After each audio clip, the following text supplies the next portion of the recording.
我就唔收你稅咁樣，即係佢反橫咁嗰啲有嘅。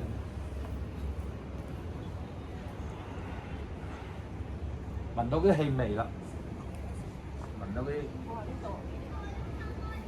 食嘢啲味。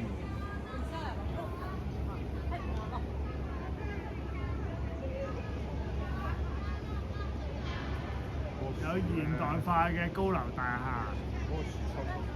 亦有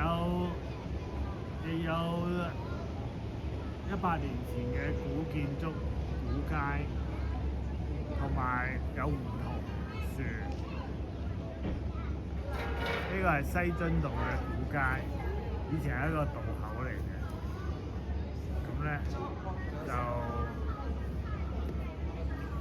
依家就變成一個文創或者文化保育區。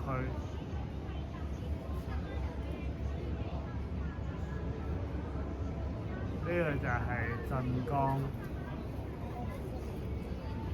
外婆嘅故鄉。